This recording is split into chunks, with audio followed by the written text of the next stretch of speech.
Hello. I was playing around with the Weekend Sew It design and the McLaren design, and I thought I would try a hybrid of the two. And the idea for the hybrid is that I like the rectangular, I like the pleats, I like the filter pocket, but I want it on the top, so not a bottom loading, which is what the Weekend Sew It does. I like the cloth ties better, and then I want to put in the pipe cleaner nose. So this is, even though that's upside down, but here's the back side of it. There's the pipe cleaner in the front, that's the top, and then it's got the cloth ties on the side, it's got the pleat and everything. So to me, this checks all the right boxes in terms of making it more versatile. So I'm going to do a voiceover like this and talk it through with pictures because I'm not that good at doing the video type stuff otherwise, and I'm trashing my house with the social distancing, so I didn't want to show you what my living room looks like with all the sewing machines and two different sewing machines, and one of them I'm back to my old Singer because I broke the or pieces fell apart in the new one and I can't figure out how to put together yet, so I got to read the manual. Okay, so but basically what we're doing is doing it in a long strip to make four masks. Also, we're going to seam both of them, we're going to join them, invert them, cut them into the four masks, and then put the pipe cleaner in. We're going to pleat them, put the cotton ties on. Nice one continuous sew here to go all the way around through the whole thing. And there's a couple of videos that I've got listed in here. There's a guy over in the Czech Republic that was doing this zip, zip, zip, zip super fast on a machine. It was really nice. I can't do anything that he does. But and then I threw a quick how to make a straight bias cloth tie at the end. Okay, so let's go in pieces.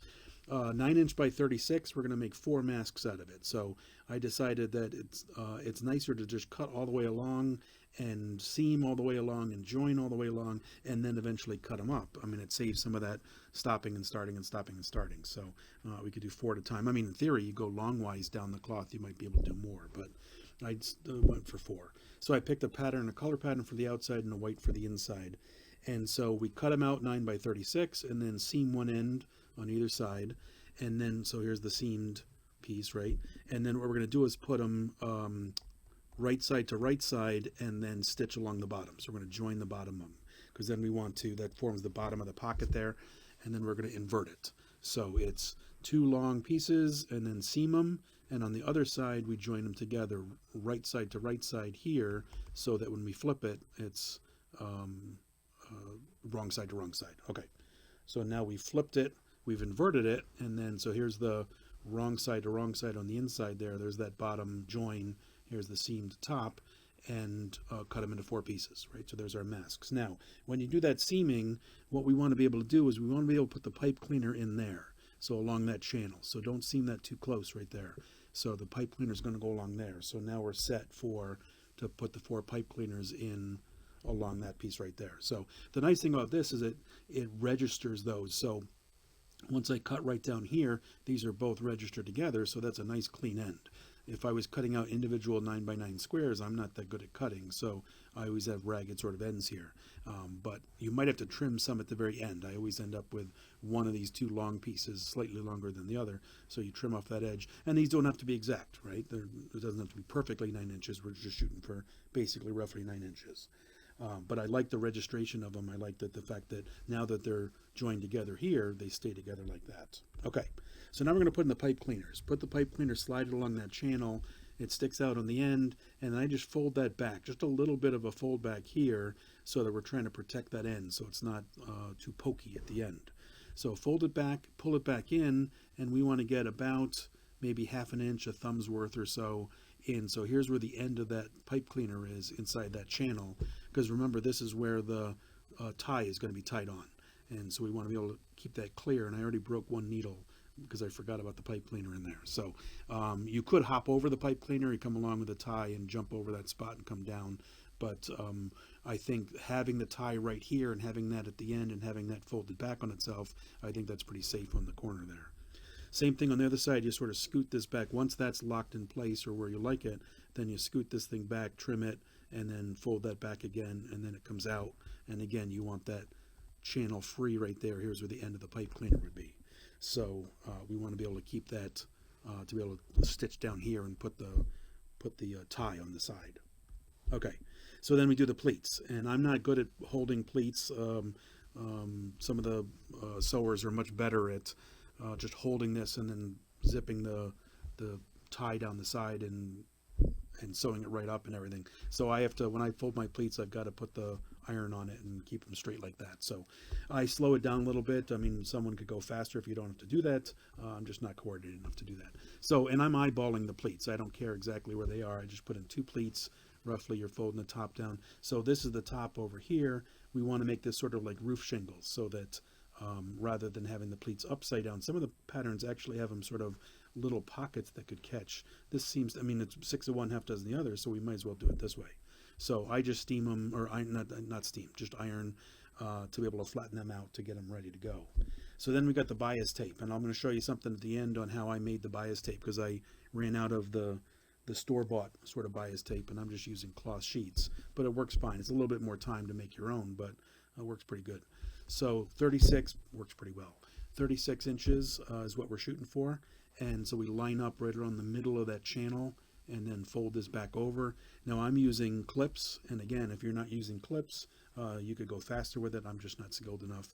Now notice on these, I flipped the clip upside down for those front 2, because that's where that pipe cleaner is. So I want to remind myself when I get to that, watch out for that corner right there.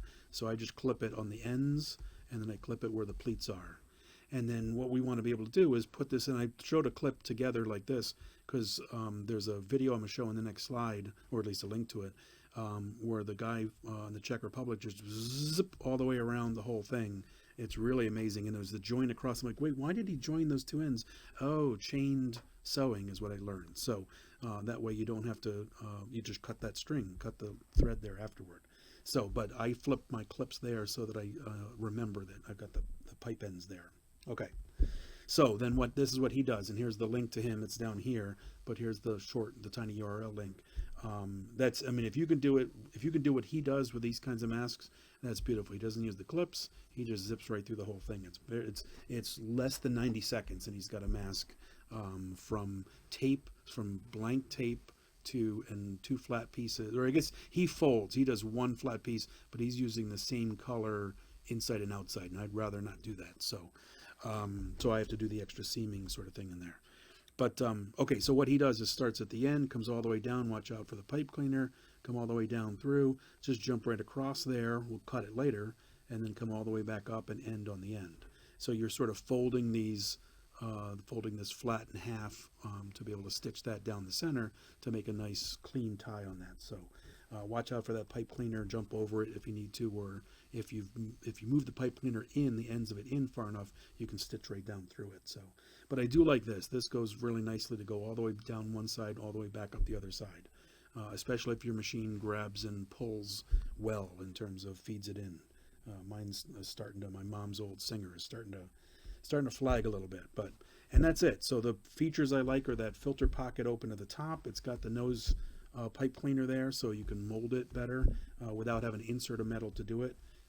It's got now you could possibly leave one of these ends open if they want to take the metal out or put in something else, but I like the cloth straps better than the cloth ties rather than the elastic.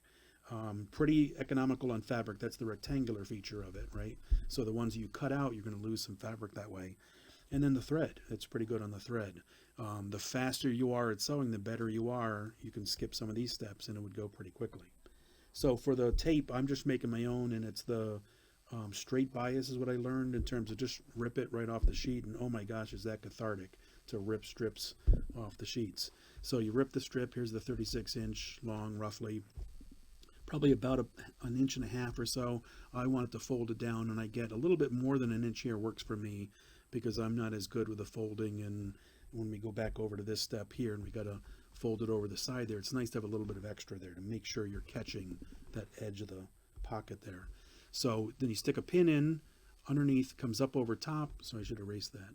So stick a pin in underneath, comes up over top, and then goes in again. So you're forming a little channel there, and you pull a little bit of it through, iron this flat here, and then I just stick the iron down. Luckily, it's a heavy enough iron. It sticks down there, and so I'm feeding, and I guide with my thumb here to keep that sort of folded over into itself, and then just pull out this other side here. So I can get a 36-inch strip that's nice and flat folded, and that goes ready. That's ready to go for this side right here, right along here. So, and then that's the 36, and it's the end of the 36 there. So that's a nice little technique, and this is, you can see that down here. I've got the tiny URL up there. She shows you a quick version of that. I mean, you can use a bias tape maker too, or if you've got store-bought bias tape, use that. But if you're going to make your own, this is pretty quick. And I'm telling you, it is cathartic to rip strips from that sheet. You can, even going around the corners of a fitted sheet, you can really steal a lot of fabric out of that fitted sheet, even what you think are the corners. So I hope that helps. I hope that's an interesting pattern. I like that one. That's the one I'm working on now.